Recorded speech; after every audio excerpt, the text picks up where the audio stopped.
Welcome to Paranormal, the New Normal. Another another episode tonight. I gotta say, this 2 episodes a night thing is a great thing. I get to talk to so many interesting people. I'm your host as always, Jeremy, trying to bring a little normalcy to this world, which in these days is a hard thing to do. My guest tonight, I'm very excited to have. She is another podcaster, author, and just all around amazing person, Shannon Lawrence from the Mysteries, Monsters, and Mayhem Podcast. And yes, I had to look at that because I keep saying monsters first. I don't know why. I know for simplicity, we just call ourselves the 3M gals. I have a co-host, so it's so much easier to be like 3M. It's good. You know, that's some synchronicity right there because I have another podcast called Maniacal Music Musings, and we call ourselves M Cubed. Now, all right, so we're okay though because it's not the same exactly. It's just similar. We're not crossing streams. Well, I mean, if we're two guys, so we call ourselves the M girls. Like it'd be, yeah. I don't think my co-host would like that too much. It'd be a whole different feel. Exactly. So, my first question on every episode is, what got you into the world of the paranormal, supernatural? Like, what made you want to get into it and write about it? So, I grew up with a mom who was very interested in the paranormal and had a lot of experiences and ones that other people saw, including one at a mall where she worked, and made a believer of a few people. So I grew up with a lot with spirits just being something that was, there was something that existed and it was a given in our lives. And I've got a billion stories of things that have happened because of that. But yeah, I just grew up with so many experiences. I think, there's haunted houses, but I think a lot of time it's the people who are haunted because it didn't matter where we lived. There was always something happening. And then I brought that with me when I moved out and so on and so forth. So for me, that's just been an interest. As a teenager, the normal time I was diving into this stuff to learn more and reading the books on how to open yourself up, which then that's a mistake. That's a door you can't close. But yeah, so it's just a way of life for me, really, at this point. And I also really love the stories of the people that are involved in these. Even if you're just watching, this place is haunted because of this, there's always history that goes with that. And I love that too, because it exposes you to so many different stories. So it was kind of natural. I grew up watching also a lot of horror. My grandmother used to sneak me to horror movies.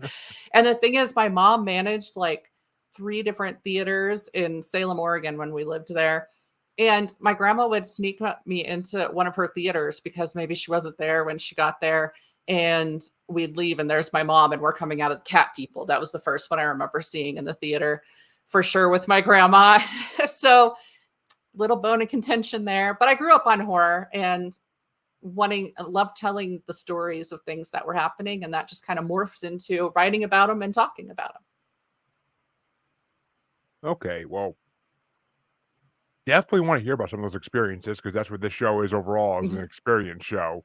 But kind of want to hear about what your mom experienced that other people experienced at a mall, because multiple people experiencing the same thing is always a way more fascinating thing than one person experiencing something, because it syncs it up that there's no doubt if multiple people saw it. Oh yeah.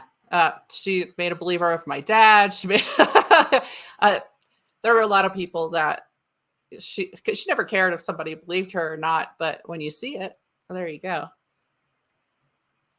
What did she see? Was it a spirit or? So I will say, I think that movie theaters, especially old ones, and she worked at one that was really old for a while called the Elsinore in Salem. And it was a playhouse first, I think, for actual live shows. So it was this gorgeous building. I loved going there. It had stained glass and it had just like the plush everywhere and it had a balcony and all that. So I loved that theater so much, but it became a movie theater and then it went back to being a playhouse. And now I think it's currently closed, but it was in Portland actually. So wait, no. Anyway, it's either in Salem or Portland. I don't know. I've been all over the place in Oregon when I was living there, but we lived in Salem. So I think it was in Salem. Anyway, she had an experience, and one of the theaters she worked at was a mall, and it was in a mall. And there's just so much physical energy, is what I was starting to say. And I think that's why theaters and stuff like that end up having more hauntings, because where there's so many people there pouring their various energies and emotions out into this place at any given time. But anyway, she had something just pick her up in front of two of the security guards and actually pick her up and physically fling her into a wall in front of them. So Ouch. it was like, normally we're not talking a lot of physical things, but this was her one physical encounter, and they couldn't do anything about it. It's two big guys. I loved, one of them was named Kermit. His name always, as a kid, of course, in the 80s, I'm like, Kermit? But so he was standing there. I don't know the other guy.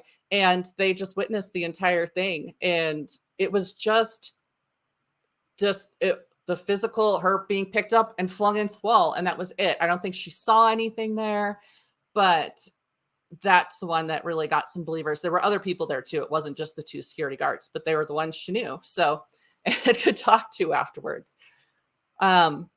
But yeah, there were like ghost children at the little Elsinore theater that people would report. They'd come out sometimes and complain about the children in the auditorium, and there weren't children in the auditorium. So that one was a popular one at one of the theaters, constantly being reported. Would like these kid spirits just run around and make noise, or? Yeah, it was like an older sister and a little brother. I think that she looked to be about 8. He looked to be about maybe 5 or so. And so sometimes they'd just be standing up there, but they'd stand near the front and people are like, sit down. So, and sometimes they just wander around in there. And I don't think that a lot of times they made a bunch of noise. So it wasn't like that. It was just people being like, why is there a kid in Jaws, or, whatever was playing there at the time. But yeah, sometimes they would be a little disruptive, but mostly it was that physical presence. It wasn't. Yeah. Which, it's interesting because I have heard a lot about a lot of different movie theaters being haunted. I mean, they tend to be, I can't say I've never been to one where I experienced something, but all the ones I went to were always newer, built in the 80s or 90s. Like, so, in malls usually. So they usually got built when the mall got built, but which usually is 70s or 80s at latest. But so, it's interesting. I've heard stories of movie theaters before, and I can't think of, there's a couple of famous ones. Besides the obvious ones, like the one Lincoln got shot in, but. Oh yeah. But if you think about it, if you're in a movie theater, when you're watching a movie, you're experiencing all these emotions. So it kind of goes back to that. So that's my theory, there's so much energy being poured out. Yeah. And that definitely does lead to paranormal activity when emotions are poured out in mass. Like, that's definitely a paranormal activity type situation. That's for sure. Look at Gettysburg, for God's sakes. That's a hot ground for paranormal activity, and there's more emotion in that field than anywhere in the world. Oh yeah. But so, what kind of short stories do you write? Because let me correct myself. What do you write? Is it just short stories, or do you write do you write books too? Up to this point, it's been primarily short stories. I have a short attention span, and so it really caters to all of that for me. And it's also more immediately rewarding, we'll say. You sell a short story, it's going to be out. Usually, if it's to a magazine, it could be out in the next month. And so it's kind of immediate gratification. But I am working on novels, and I'm starting to shop those. So primarily it's short stories, though, up to this point. So I write a lot of horror. It's mostly horror. I've dabbled in mystery recently, and a couple other stories have been published, but it's horror. And the horror kind of runs the gamut, right? Because there's paranormal, but I do a lot of human monster type thing, because that's another interest of mine. So just the monstrosity that can be found in your neighbors basically is a big draw for me. So the Scooby-Doo method. Yeah. That every monster, when you take off the mask, is just a human. That's right. I like that. So are they all one-off short stories, or do you like do continuations of previous short stories in the next one, or Typically, they're one continue? off. Yeah, I haven't really done a series of anything. The mystery ones tend to be more open to that than a hard Yeah, story. I mean, well, yeah, unless you have like straight up like a supernatural Scooby Doo type thing where it's just an investigative team, but which always a good idea. I'm just saying, always a good idea. It's a scenario that has worked in books and short stories for a long, long, long time. So, but I mean, I don't want to put idea. I don't want to force feed you ideas. But so, what would you say is your most popular short story? Okay, this one's the most popular, I think, because well, the subject matter. So it's called Blue Sludge Blues, and it's set in like a rest stop bathroom. And the whole reason I wrote it in the first place, I don't do a ton of gore.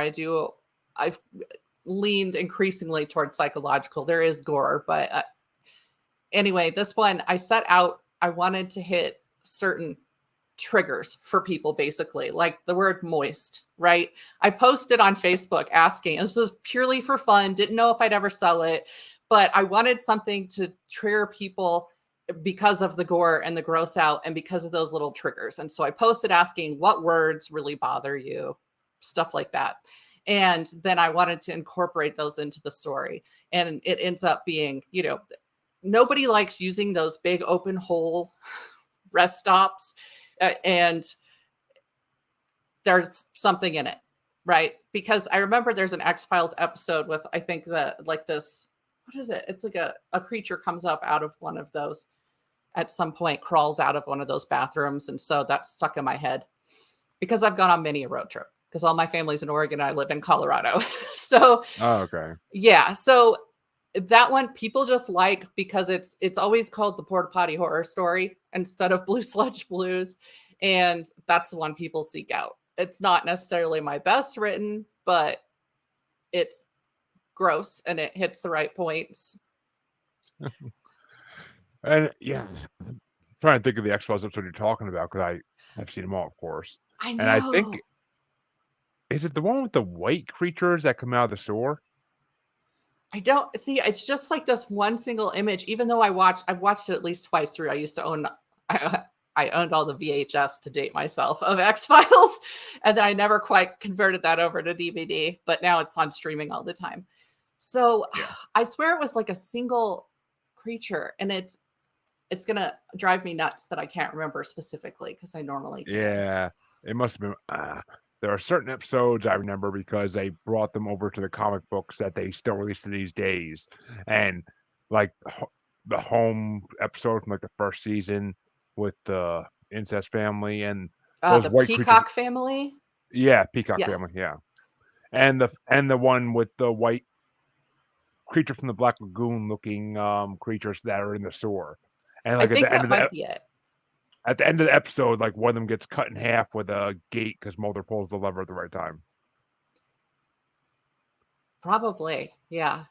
I mean, I think that's what it because they brought that over to the comic books too, and they had like a whole race of them come out of the stores at one point. So, yeah, I like that's why I like. I mean, that's why I like the X-Files comics because it continues things from the series, and it's amazing that they keep it going. They have to because Fox renewed it for a season or two, and then it got canceled again. So, Right. yay. Well, then there was a Yeah. whole season without Mulder. That's kind of when they lost me anyway. Oh yeah, the final season. There's no Mulder and there's very little Scully. Yeah. It's it's Robert Patrick, the bad guy from Terminator 2, and Giselle something or Jezebel. I forget her Oh, was name. it? Yeah. Not I my favorite. I don't think I'm not sure I even watched the entire season when they did that because I was all no, about Mulder and Scully. well, it was a good season because it was about a lot about Scully and their alien baby. That's right. So that's why it was a good season. But and Robert Patrick, I actually did like him on the show. He played a very good like like at first they were both Scullys because they didn't want to believe in anything. And then eventually Robert Patrick became a Mulder, and when he finally met Mulder in like the last few episodes, it was amazing. Like it was a great because Mulder comes back for the end of the season. So That's right. Spoilers, people, from 1995 or Right. 6, I whenever think it you'll be was. okay. It's all right.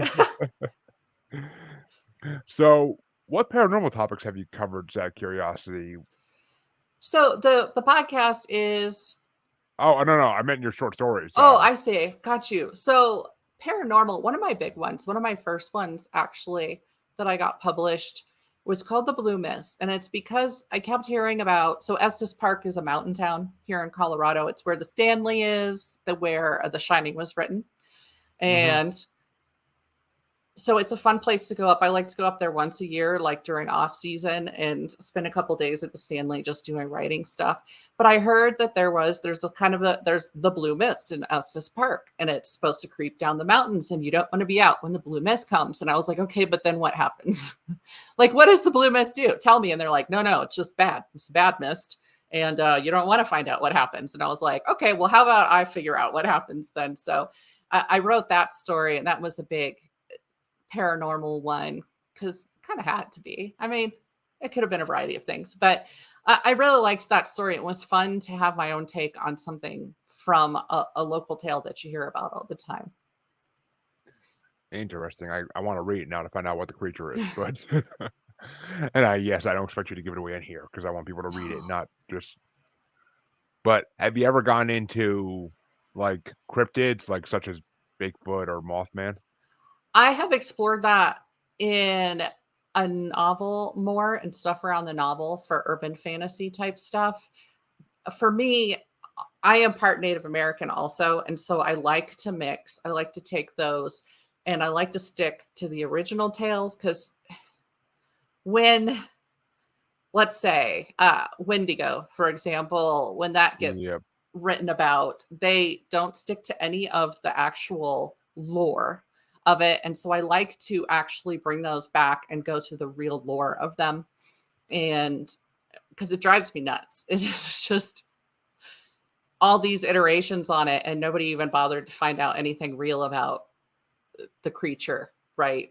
So I do like to do a lot of cryptids in that. And of course, growing up, I was big into Bigfoot slash Sasquatch and all that. He was one of my favorites. And then I don't think I learned about Chupacabra until going back to X-Files.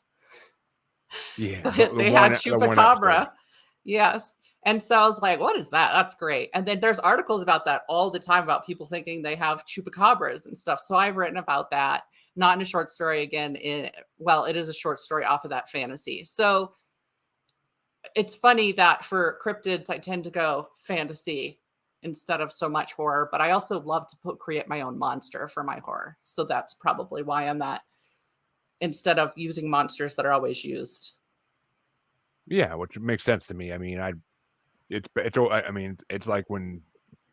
Well, okay, no, I'm not going to use that as an example because he doesn't usually make his own monsters. He just uses monsters that exist already in the world. But yeah, I get that because if I read a book and it's a monster I never heard of before, but it's like it has features of other monsters, kind of like you take the head of a vampire and you put it like on a body of a werewolf or something like that, and keep it going. Like you could Yeah. basically make like a homemade like version, Well, which I it's think they did that. fun. Oh, yeah, I think didn't they do that in Underworld? I think pretty didn't they have a much. hybrid? Yeah, they Yeah, did. The but vamp werewolf. yeah, the Vamp Wolf. Vamp Wolf sounds like a good metal band. Sounds like a good metal band. It does. So the novels you're writing, can you share any details on those possibly, or? So the one I call it the Myth Stalker, and so hopefully that'll be out someday, but it's not out right now. And again, this goes back to my native roots, and the character like me is mixed. I am not going to write somebody who is full-blooded and has had a life that I haven't had. I'm not going to steal that. I feel that's stealing a story from somebody. But her job is tracking down these creatures of native myth and doing whatever needs doing to resolve the situation. So And mhm, kind of like like a hunter basically, almost like a mhm. hunter or like a Basically Van a Helsing monster hunter, supernatural. but with the native slant. Yeah. Interesting. I like the idea that I mean, I catch it. I can't think of anything I've ever read that was like that actually had a native hunting things. That's I mean, I know, good. I know, oh, I know. I'm definitely happy. I'm happy I can't think of anything, but There there's is, oh my gosh, what is her name? Patricia Briggs has a character that's a shifter. So that's one oh, that I can, yeah. I think I know what you're talking about. And oh, you mean a streamwalker? Uh, she is just, no, she's just a shapeshifter. I think she becomes a coyote. It's been a while, Oh, but it's the Mercy Thompson series, I think is what it is. oh, Mercy. Yeah, okay, yeah.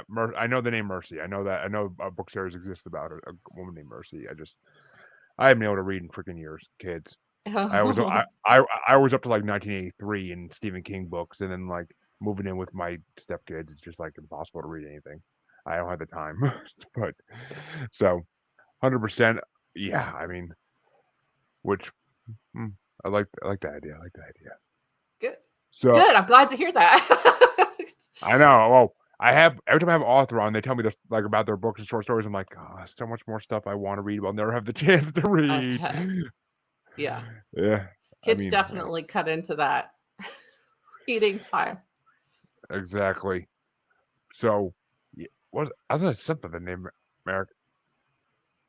Oh, it's funny because the Wendigo thing because I like that Stephen King and Pet Cemetery in the book, not the movies that ruin it, but the book he actually uses like the word Wendigo in it, and I think that's one of the first like popular books that Wendigo was ever published in But yeah, probably. because that was 70 something. The Pet Cemetery, I think it was 79, but Okay. and I mean they ruined it in the movie because they didn't even mention it or bring it up. They just hear the sound, but Right. And you're like, okay. I All know. right. And if you didn't read the book, then yeah, you wouldn't even know it. But it's just it's sad. It's sad. And we actually covered that in my other paranormal podcast. That was our first episode we did on a discussion podcast, Global Strangeness. It was Wendigos. Okay. And we actually have we just did a Skinwalker one too, actually. It became, both of those, yeah, became really popular. And again, don't stick it all to the actual lore. Although I will say one of my favorite movies, because I love a horror comedy, is Ravenous, and the way they use that mythology or lore. Ravenous. I Have, haven't heard of that one. oh, really? Oh my gosh, it's so good. It's, I don't even know how to how to describe it, but it's set back, I think, Civil War time, and it's these soldiers at this isolated outpost, and people keep getting killed off, and they don't know who's doing it, and it all tracks back to the mythology. If you Wendigo's created if you consume human flesh, Yeah, because cannibalism. it came about up in northern reaches of Canada and in places that got isolated when it was snowing and heavily, and cannibalism sometimes happened, right? And so it was a big thing that showed up in stories because of that. Yeah, and I mean, and that's why for the first episode, I mean, I think it was my idea to choose Wendigo because like it always just fascinated me to no end. Like and I know that people, the white man ruins everything, land, stories, everything. The white man ruins everything, but so yeah, I mean, because even skinwalkers, like the way they're used today, like on the Secret Skinwalker Ranch, which I do love that show, but it's actually not. It's only the name. There's no proof of a skinwalker on that ranch nowadays, but there's definitely proof of other things, but proof of an actual skinwalker, no. So I mean, the whole reason of them naming that ranch was just so dumb because it was literally just because a big wolf came around, and there was not there. They didn't see it change into a human. So I mean, I don't know what they're thinking. Like, No, but I mean, it makes for a splashy name. So, yeah, it does. Because I mean, even before I knew what a skinwalker was, I've heard of Skinwalker Ranch, and oh, what was that movie you mentioned that the first one you saw your grandma? I wanted to ask you about that, but I totally forgot. The cat people. I think I've heard No, of that one, but is that like a 70s horror movie? it would have been early 80s. And it's Natasha. It's not Natasha Henstridge. It's somebody else. I can't remember her last name, but yeah, so it's they change into Black Panthers. So Oh, it's like a werewolf basically situation, kind of, but they're turning into Black Panthers. I don't remember if they uh, properly say Black yeah, they Leopard, probably but don't. They probably don't. But yeah, I actually just watched Sleepwalkers for another podcast I'm on regularly a couple weeks ago, and I never saw that one before, and I was like, and I'm like, really, Stephen King? They turn to cats, like ugly oh, that's cats, right. Ah, and they that because when you said cat people, that's what made me think of. But I got you. I did not hate that movie. It's in its own cheesy way. It's endearing, but I'm fascinated by the actress that played the mom in that. She's an interesting lady. yeah, I don't know if I even know. I don't even know her name. I know I don't. I didn't know the You know name of what? And I anybody in that don't movie. like I know her when I see her, but I don't necessarily remember her name. But she Uh, played the Borg Queen in Star Trek, oh, the Next Generation movies or something like that. I don't know if it was on the TV show. I mean that movie was just well. I mean it's Stephen King, so of course there's incest in the movie. But I mean that first scene when like he's like, "Hey, mom," and all, I'm like, "What the hell, dude? Come Yeah, on!" they That came out of established that pretty nowhere. fast. Yeah, I know. And I'm like, I'm sitting there watching the movie, like, well, and then they finally show the transformation. I'm like, okay, respect it. I like it. I like it. It's interesting. Definitely a movie I was able to sit through. Definitely. I mean, it's not Yeah. like I had turned off. Not like I had turned off halfway through because it was horrible, like Attack of the Killer Tomatoes. But How often do you get to see somebody killed with? Is it a corn cob? Did they kill somebody with a corn cob in the ear? It's been a while. I, I think so. I think so. Yeah. Yeah. Or that might be one of the sequels, maybe. But there's like 5 of them. I don't know why. But so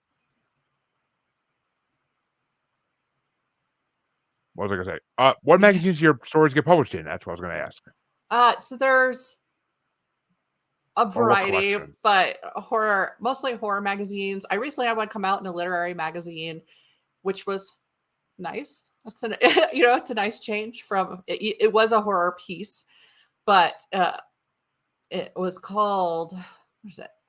At this point, sometimes I've written too many stories. I think it's called Coffin Birth. There we go, because that's a whole fascinating topic on its own. But I've been publishing things like Dark Moon Digest and Space and Time magazine and other magazines like that. The Literary Okay, Hatchet. interesting. There's a lot. Horror is very popular for short stories because, I mean, when I think a lot of times horror works much better in a short space It than a long space because tension. it does, and there's a reason that most horror movies are only 90 minutes, and they usually don't go beyond that unless it's like literally Stephen King's It or something. Right. But yeah, and it's funny because one of my favorite podcasts is Something Scary podcast, and that's basically what they do is each episode's 3 or 4 short horror stories, like audio Okay. version though, Yeah. and it's usually all user submitted stuff from online, which is pretty cool. But a lot of some of it's interesting, some of it's very cliche werewolf vampire stuff, but certain episodes are freaking amazing. Like certain episodes I just can't turn off. Other ones I was like, skip. But Let's say it kind of feels that since you don't get time to read. I mean, at least it's I like reading. it is. I mean, it is. I don't like audiobooks personally. I just was having this conversation with someone the other night, but I'm not a fan of audiobooks. I'd rather hold the actual book in my hand, or at least hold my phone in my hand and read it. I'm the same. Yeah. But I also don't have the attention span to listen to an audiobook. I've tried. It's probably bad to So, say.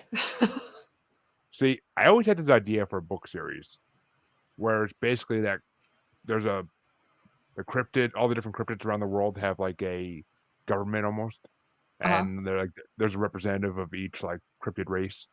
And I always had this awesome story idea where it's this, it's all about the ones who are running it all. Like it's all about the cryptid government. Like you could do so many like comparisons close to like the actual government, like U.S. government and everything. It would just be perfect. And Oh yeah. I don't know. There's plenty of comedy I could throw in there too, but See, it that'd just be was perfect. I know. I got one time to read. Time to write's definitely not No, gonna it does take a lot of time. It does. It does. I did when I was younger. I did dabble in it. I never did anything great, but I did dabble in it. But it just didn't seem like I don't know. I always say I should have took that as a career at one point because it would have been an option, and I could have actually succeeded if I tried harder. But Yeah. mistakes made. But but let's talk about your show because I'm dying to hear about your podcast. So it's you and a co-host, I believe, right? Yeah, MB Partlow is my co-host. And she's a fellow And writer. She writes fantasy and space opera. ooh, I love me some good space opera. I do. I do. I do. But I'm a fantasy person too, though. I really didn't get into horror a lot until I started reading Stephen King books. Then I really got into horror like heavy. But He's a gateway drug, basically. Stephen King is the one a lot of people started with, and as a kid, that's what I was reading Stephen King when I was like too young to have been reading Stephen King. I think I started reading it when I was 10, 9 or 10. that was actually the last Stephen King book I finished. Okay. It's And I long. It's a tomb. it took me a couple months to finish it completely because I would only read at night when I was outside having like my last 2 cigarettes or something. But so it was only like 15 minutes, half hour a night. But and I didn't start till 2017 when I saw it in theaters, and I was like, okay, time to start reading Stephen King. I think. Okay. Because I wanted to read it before I saw the second part, which didn't end up happening, but regardless. And but I'm like, all right, I cannot start at it. I have to start at the beginning of his books because his books do run together at certain parts. Like he does call back to things or He bring does. up He calls characters. back. He's got a whole world, basically. The Dark Oh Tower yeah, book showed that big time. that's the book I left off on. The second one, Okay. the I can't remember what it's called now. It's been Well, so and long, but those are his dark fantasy, right? Some of his dark fantasy. He doesn't always write horror. So, yeah, I mean, it is. Yeah, it's. I mean, it's fantasy plus horror, kind of. It's yeah. horror fantasy, I'd say. His fantasy is like the Talisman, which they're finally making a TV show off of, and I can't wait for that. But But yeah, because Peter 100%. Stroud just died this week, who he co-wrote with. I saw that. I Yeah. saw that. I think I saw Stephen King's tweet about it. Yeah. So I mean, yeah, it's sad because that the Talisman was good, and I started reading the Black House when I was a kid because my dad Hmm. had it laying in the car one day, and but he spent so long just describing every house and family in the town that I just got so sick of it. I was like, done. Like I'm like, I can't read any more of this. Like it's just 100 pages of describing houses. Like I don't even. I mean that's just Stephen King for you. Every book opens with like a first few chapters just being usually like a killing scene and then just an intro to the town. Which I mean, I get the town's important in all your books. I get that, but come on, like Yeah, cut he's it very back. much town is character for him.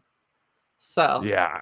Well, yeah. it's funny because we did on Evening at the Movies podcast. They just did a Stephen King top 16 movies tournament, and they actually had each division of it broke up into like Derry or Shawshank, but Okay. or not Shawshank, but where Shawshank is, I forget what it's Um, called. But is it in Castle Rock? Castle Rock's one yes, of his big. yeah, Okay. Castle Rock. Yeah, that was one of the divisions. How can I forget that? It's the name of one of the greatest TV shows ever.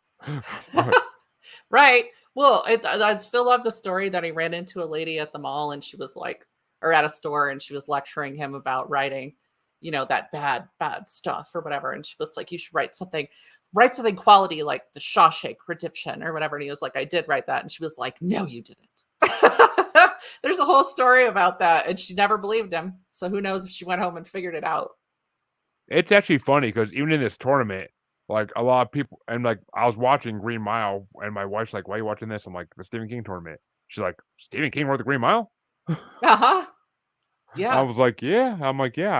I mean, I read the Shawshank Redemption short story, and before I saw the movie, and I mean, short stories are hard to adapt into movies though because you have to add so much stuff into them to make them a full movie. You'd actually be surprised because short stories actually translate really well to film because of how of their amount of content. Or as movies, that's why you keep seeing movies so much stuff missing from a novel, and Oh yeah, or like multiples. Harry Potter broken up into 2 movies for 1 book, that sort of thing. And I it, just was of going to say course, that. since we're talking about that. I was just going to say, like, oh, you mean like how Harry Potter is films or leave out characters completely that were in the books? Yeah. Oh, yeah. Sorry, Peeves. But So you don't exist anymore. It's fine. but So he would have been the funniest ghost ever. Like, I wish, but we were talking about your podcast. that's right. So Okay. so what do you guys usually talk about in your podcast? Is it just always you two, or do you bring on guests? We have guests sometimes because we're writers. We have our kind of different thing is that our guests are always a writer who comes on to then tell. So we do true crime, paranormal, and cryptids. And honestly, Mayhem's in there, and it gives us license to do whatever sounds interesting to us, whether it fits those categories or not. My compatriot is not. So I had my love true crime and read those books and read the John Douglas books and did all that stuff and grew up because, again, it harkens back to my childhood. When I was about 3, a serial killer came after my mom. She had been friends with his sister. And so I was in the car when he tried to run her off the road. And that was his MO, was to run a young woman off the road and do the whole, let's get out and exchange information and take her. And luckily, because my mom was heading out to her parents' farm in Turner, Oregon, it's like wooded farms. It's kind of an interesting dynamic I haven't seen elsewhere, but I'm sure exists elsewhere. And she knew the area better than him, luckily, because she had known him in like a little town. And she was able to pull off at one point, get far enough ahead of him to pull off, hide, turn off the car, and turn off the lights before he passed her. She pulled into somebody's driveway because they were big, long, farm driveways in the woods. And so, once I knew that and stuff like I was almost kidnapped and some guy tried to get me into his car and I ran into a stranger's house to get away from him when I was about, judging by the house I was living again, that's around 9 or 10. And so there's a bunch of stories like that too. And so, of course, I was going to grow up and want to know why stuff like that happened. And so I got into true crime. So I've been into true crime and the paranormal and all that because of my life forever. And she tends to do more of the mayhem and she loves like old hatchet murders, stuff like that. Because it's a little different than looking at a serial killer who butchers and does horrible, awful things. Right. So she tends to go to those. But we had a guest come on and talk about the Winchester Mansion, for example. And I covered the LaLaurie Mansion in that one. And we all kind of themed it around the same. When we can, we'll theme it with a guest. It seems like a more comfortable thing for the guest. But we don't pre-talk about what we do. So we can come in with completely different stories. And then we record 2 each time we record. So 2 back to back. And it's just, I've covered all sorts of fun things because she lived in Virginia at one point and I lived in Maryland at one point. We had to talk about creatures around the Chesapeake Bay and stuff like that. So there's, of course, Chessie. I always loved that there was Chessie, which is just like the Loch Ness Monster, but in Chesapeake Bay. There's a bunch of those sorts of creatures. Oh, sea monsters are abundant. I mean, Ogopogo and Champ, all the other ones. I mean, there's so many of those. I mean, we actually have been putting off doing that in our Paranormal on Global Strangers because it's just like we'd have to do like a 3-parter to cover them all, and it's just, I don't know. Maybe let's do countries for a while, different countries, water monsters, but because there's so many. I mean, if you go to Asia, if you go to Japan, oh my God, there's so many water monsters that they have. The kappas and everything else. So how often does it get paranormal though? Like how often do you guys talk about a cryptid or aliens?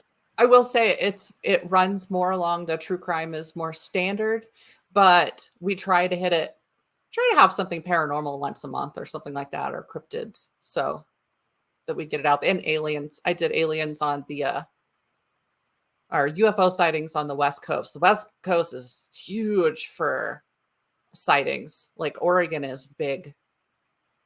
Well, yeah, I mean, the whole nation is big. The whole world is big for UFO sightings in the last 15 years. But I swear to God, I mean, my favorite podcast, Monsters Among Us, the amount of UFO sightings on that show is incredible. And it's funny Yeah. you mentioned when you said that your mom had a sighting that other people saw as well. I almost assumed it was a UFO. Well, here's the thing about that. There is a there it I don't know if she was in Oklahoma or Oregon, but the entire town was one of the ones that famously saw a UFO. So she was there for that. I don't remember, because the thing is, the town she was born in has a annual UFO festival, McMinnville, Oregon, but I don't know if it was there or somewhere else. I did cover Yeah, the sighting there. yeah. I mean, UFO sightings is just you could literally go on for days and days about UFO sightings. There's been so many of them since 1940 something, six I think it was. Oh Like yeah. since then they just. I mean, personally, my favorite one is Barney and Betty Hill, but that one's just so fascinating and so proven. I mean, the hypnotherapy tapes are so convincing that no one could think they're lying. No one could think they're lying. It's scary almost. Like listening to those is like listening to horror for a little bit, but Those are the ones I especially loved though. Like on the show, I try and the problem is when you start researching something to do an episode on it, say a ghost story or a sighting or something like that, you're of course then going to run into all the stuff that's trying to prove that wasn't real or whatever. And sometimes it's kind of hard to then do that story if there's too much good evidence against it and not enough for it.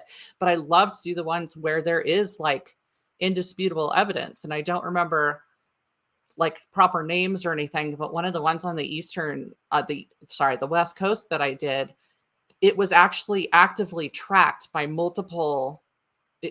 I was able to post the radio chatter from the base that was tracking whatever it was, and they scrambled planes in California to head up north because they were sighted in Washington and Oregon, I think.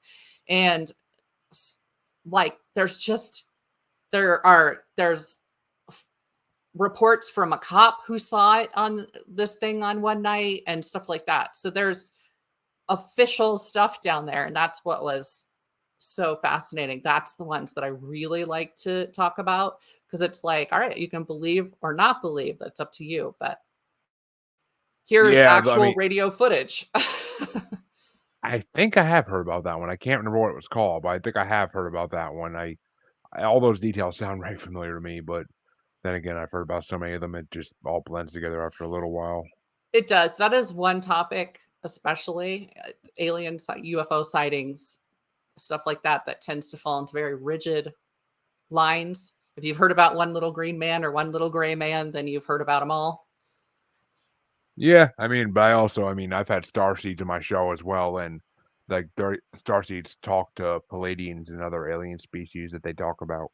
So it's interesting, like the and the fact that the government took COVID, but the government finally admitted that they knew about it, even though they'd known about it for almost 100 years at this point, Uh-huh. if not more. I mean, who knows?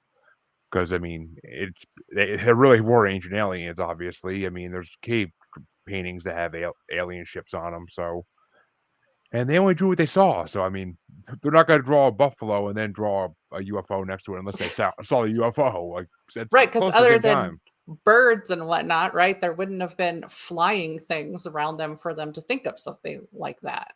Yeah, no, there wouldn't. Oh, yeah. Machinery didn't exist. So if you're drawing machines in the air, it seems kind of hard to argue that that was made up. I mean, not to say they couldn't make stuff up, but So, what made you want to get into podcasting? I should have asked that to start with, but I'd been listening for a while. It was really My Favorite Murder podcast. And then I have some friends who do podcasts. One of my friends, he's one of Hugo. He does the Functional Nerds podcast, and he used to do another one, and I can't think of the name of it, but it's defunct now anyway, but that may be the only one Hugo's for. But so I knew a little bit about it, and the pandemic hit, and it was something that my friends and I did. I was like, we can do this. We can talk about this stuff. We like to talk. Let's do this. And it ended up being kind of a way for us to be in contact with our friends too, and bring one of them on Zoom or whatever, and have them come tell their own stories. Or I like to ask, did something happen in your childhood or, in your town or anything like that you want to talk about. But yeah, it just was a way for us to do something during the pandemic when we couldn't leave our houses. And it just kind of kept going because then, as they do, it keeps tumbling, the moss and the rock and all that good stuff, right? It keeps tumbling down the hill and we pick up a few more listeners. So now we're still enjoying it. And as long as we're enjoying it, then we'll keep doing it. That's the thing. I mean, podcasts are a labor of love. You have to know you're not going to become a millionaire overnight by doing a podcast. I mean, no, just like being a writer. Yeah, I mean, it's all like most art. It's all labors of love because you have to love it. Otherwise, there's no point in you doing it really because it's not going to benefit you in the beginning. If you do it for a long time, then it's possible. It's very possible. That's kind of the beautiful thing in listening to podcasts too, because that anybody who has one is doing it because this is something that they love, something that they enjoy talking about. And she and I we met at a writers group and we were running things. And so we used to host live workshops and stuff like that. And so we'd co-hosted something live in front of people on a stage every single month for 2 years. So it was kind of natural springboard, although I will say there are distinctive differences you learn if you're used to public speaking and you go to podcasting. There's a lot of things that you do differently because you don't have to fill a hole, for example, on a podcast because you can edit out that quiet time. But when you're live in front of people, you're used to having to fill any hole that comes and riff off of each other. So, yeah, 100%. I mean, even on podcasts, I don't like to have like the empty spaces because then it's just more work for me. But right? And this show I tend to release just unedited. Like for the most part, I usually make sure the beginning lines up and the end lines up, and that's it. Like after that, it's just usually good to go unless there was a network issue, then that's a whole nother issue. But oh yeah. So. Any big events coming up for your podcast in the future, especially with Halloween coming around the corner? We're about to hit our 100th episode, which is exciting. Congrats. So yeah, we do, because we put it out weekly. We did have that first year, we did like a season break of I think 2 or 3 weeks. And then we decided after that, no, we'll just pre-record so we don't have any more breaks in between seasons. So it's every single week and we're about to hit that 100. So yeah, we're going to celebrate with some cake. Yeah, I do 2 episodes a week and I'm about halfway there at this point, but it's only been going since April. So, well, yeah, and I actually was just talking on a previous episode tonight with a guest about an idea I have for the new year, how I might change it up a little bit, but details not to come. I think it's not going to come to the new year, but might start using more of the phrase paranormal the new normal in different ways. So, but we'll see. It's fun. You got to keep changing stuff. Yeah, well, I mean, okay, well, I don't care. I'll say it again because they're going to hear that episode first anyway. Anybody who's listening to my show, so. But I basically always regretted that I didn't start another podcast at the same time as this one that was more like able to have pretty much anybody on it with anything they want to talk about, like any topic. Because paranormal I love. Don't get me wrong, but you do a paranormal podcast and it's limited. I mean, I can't have an author of unless they actually do like horror or paranormal on. Like I can't do an author that just writes pure Sherlock Holmes type books like all the time because it wouldn't relate to my audience, and then they would stop listening. So that is stop listening. That is tricky. Yeah, because that was our thing. That's kind of why we fell into the mayhem and we're like, listen, there's some real mayhem happen here. So I'm going to do it anyway. But it does, even with us having made it so it was a few things instead of just the one. I mean, you're still going to run into, I'd love to talk about this topic because it interests me, but it's not right for the podcast. So maybe I'll write a blog post. Well, I was just going to ask. Two-parter question. What's your favorite episode that you guys have done so far out of the almost 100 you've done? And then while you're thinking about that, the second question is, what's the most bizarre topic you covered on the show? Like, what's the most craziest bizarre topic? So I did one of my favorite, and I can't think of the title of it right now. I can't even think of the title of my own short stories, let alone a podcast episode. But it was one we laughed so hard because she covered this maple syrup heist that happened. It was a big deal, but it was a maple syrup heist. And it was just, here I am doing like a serial killer or something, and she's doing a maple syrup heist. And it was hysterical. But they were diametrically opposed. But you're talking very seriously about the crime of stealing a bunch of maple syrup. And it's like, okay. But I recently did, what is it called? Campton Wonder. And it's a really old, basically unsolved mystery true crime deal where this guy who was going to, I forget what his title is, but he lived on this property for kind of a lord lady situation. His job was to walk to this other town and collect the fee from all the people who owed this lord money, right? And on the way out one night, he disappears. And one of the people who works for him gets accused of the crime. And first they deny it. Then they're like, oh yeah, I didn't do it, but my mom and my brother did.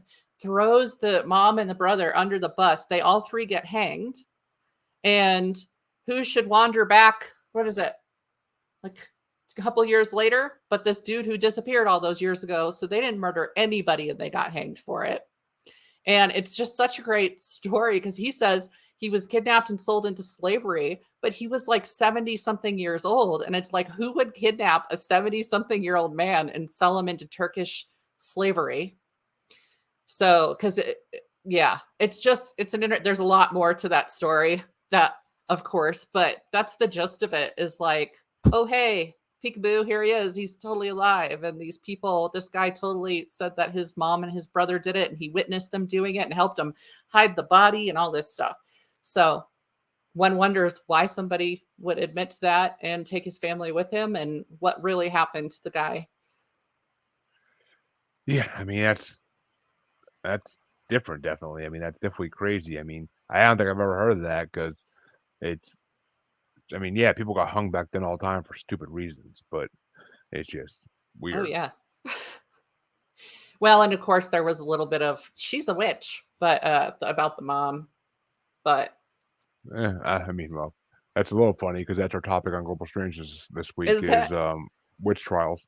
But yeah, this one, they felt she was a witch because when the older brother who'd been accused, who his brother accused him, was walking to wherever they were going, to the courthouse or whatever, his two children ran from their house and ran up to him, and they both got nosebleeds, and therefore she was a witch. And it was like this whole thing, like, okay, all right, I'm not following your rationale, but that's all you needed, isn't it?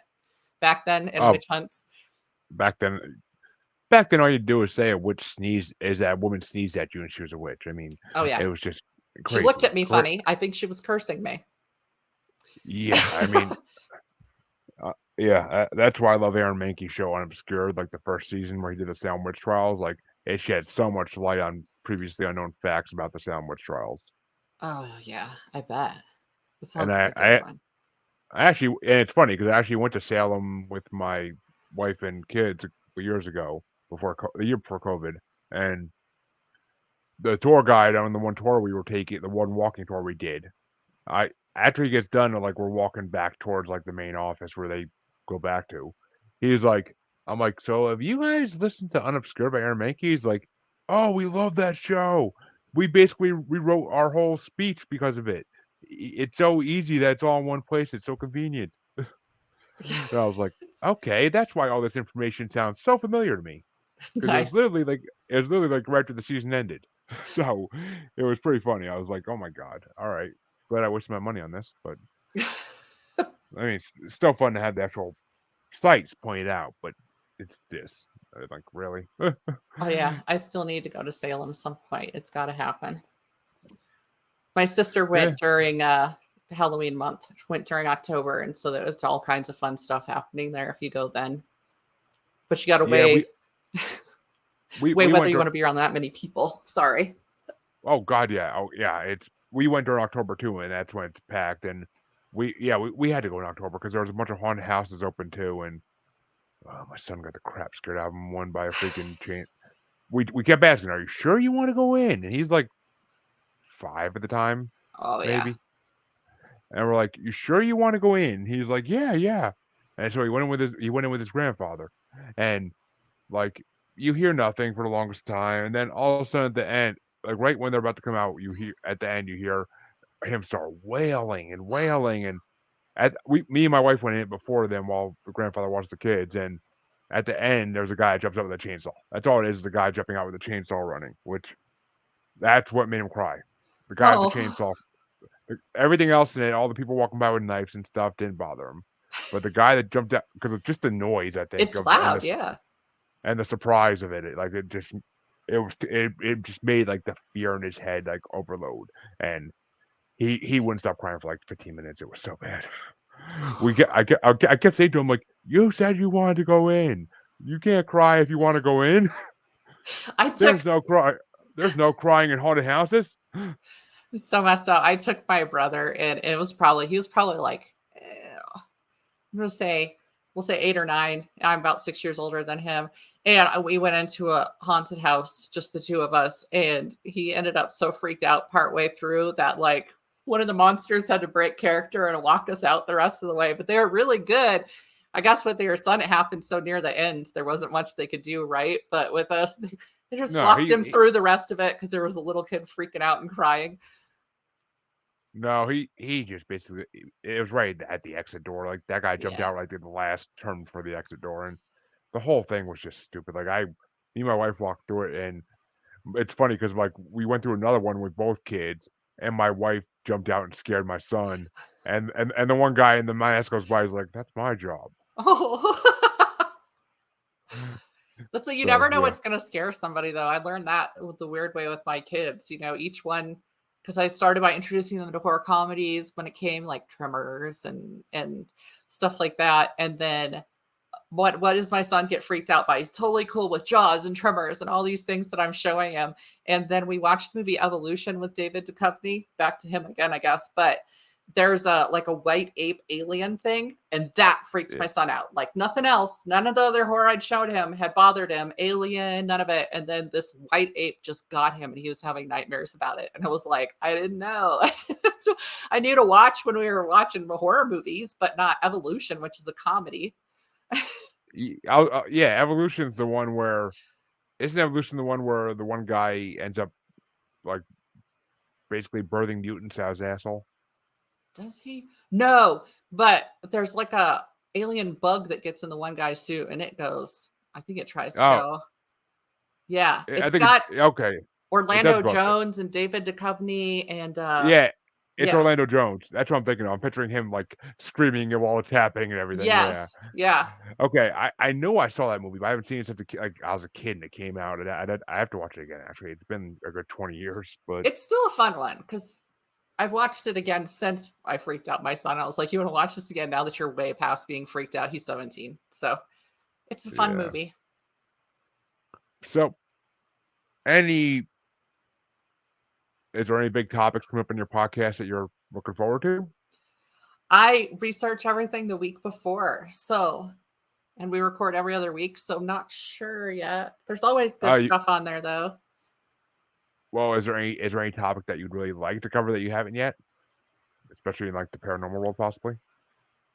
I have not done, again, going back to the native lore, I want to cover some of that, and I want to start putting that in the podcast a little bit more because, that's my thing and my interest, and it's not something that's covered a lot other places. I'd love to cover some of the lesser known entities, like the Raven Mocker is a Cherokee witch, and I'd love to cover that. So, because nobody's really heard of that unless they're Cherokee, I think. So, yeah, that's the type of thing I want to have in there going forward more.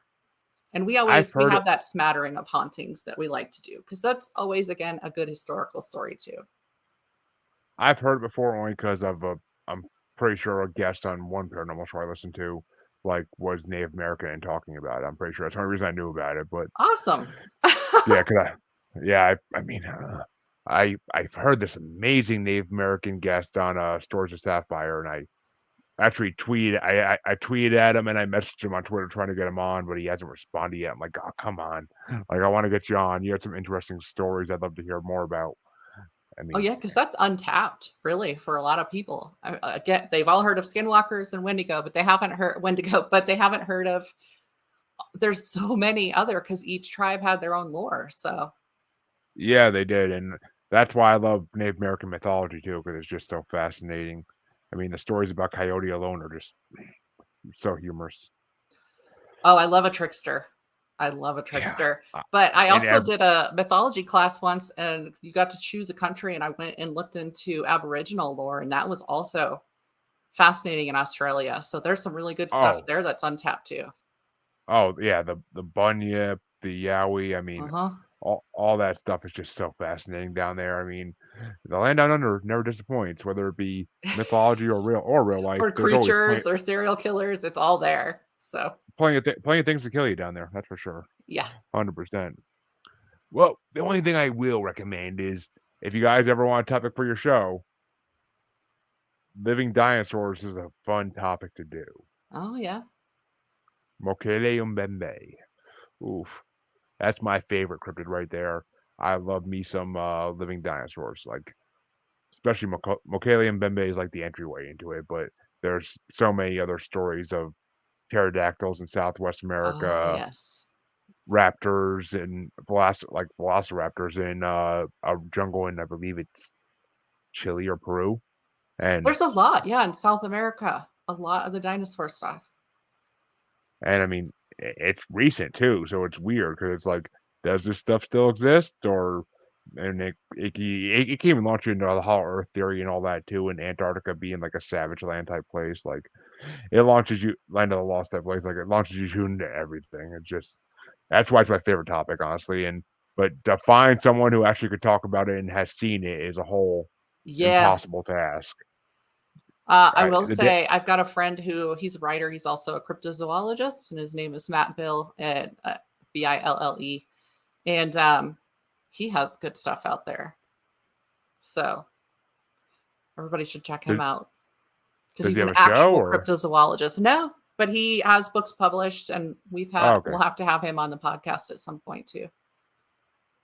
Matt Bill. I'll have to look into him. I mean, I have a decent collection of different cryptozoological books because of Cryptic Crate and me picking them Mm. up at other places. But it's always, I always like to add a collection when I have some extra money. So we'll see. I always said I want to have the biggest cryptozoological library in the world, and I don't honestly think it's that hard a task to do. So No, there's not that that would be many out an there. But interesting one. all right, so why don't you tell the people where they can find your books, your podcasts, or if they just want to get in touch with you about any of the above? Okay, yeah, the easiest way is so my personal website and as a writer is thewarriormuse.com, and then the podcast is mysteriesmonstersmayhem.com. So those are pretty easy to find, and they'll lead you to either one that you're interested in. And I have a tab that has links out to my books, but they're always at Amazon at the very least, and Smashwords for those who don't like Amazon, and Barnes and Noble and all that good stuff. So I do have some collections out there, including one with the porta potty story. I actually used it as the title for the book. So it's Sludge Blues and Other Abominations is the one that has that, and that was my first collection. So Lovely. Lovely. And I will, of course, post links to all that in the description as well, so people can just click and go, because that's the best way to do it. Because people are lazy. yeah, And I want to thank Shannon for coming on. Of course, it's been an amazing episode. I love getting to talk Stephen King and X Files with people, and not many people. I don't get to do that. I don't get to do that with like mediums and psychics. So it's always fun to have an author on to talk that type of stuff, yeah, it's and a fun. Thank you podcast for having me. and a fellow podcaster. Fellow podcasters are always fun to talk to because they know how to do a podcast very well, as It always. does make it a little easier. We only have had the one podcaster on so far, that friend who'd won the Hugo, and so he knew exactly what he needed to do. So nice. Yeah, I know, isn't it? Yeah. Well, as all my listeners know, you can find me on Facebook at Paranormal the New Normal / Maniacal Music Musings podcasts with a S Facebook group. And you can find me on Twitter and the gram as at Juggalo Bastard. You can find me on YouTube as Paranormal the New Normal. All my videos are uploaded there eventually. They don't release till they release on podcast though. I'm not trying to spoil things. And you can find me on TikTok as Juggalo Bastard Podcast. No paranormal episodes are up there yet, but I'm working on it. It's hard to convert every video down to 10 minutes at a time. Fuck TikTok. Right. As an I author, that's know. what they're saying. Get on TikTok. And I'm like, ugh. Don't I do enough Well, else? I mean, for an author, that did make more sense though, because then you could just read a couple minutes of like the first couple minutes of your book. You could read it to them, or just have the words appear on the screen with like creepy music. Like I Yeah. mean, there's options with that at least. When it's just a podcast, you have to literally sit there and edit the video into 6 to 10 to 15 like clips, and then upload each one and copy and paste the title and make sure the hashtags are working, and it's a pain in the butt. Yeah. I've got like 4 episodes up my other show, and that took days. So I just gotta start working on it more often, but soon enough. Well, I do thank you for coming on, Shannon. It's been a pleasure, and I will definitely talk to you soon. And to all my listeners, thank you for listening, and watchers, thank you for watching.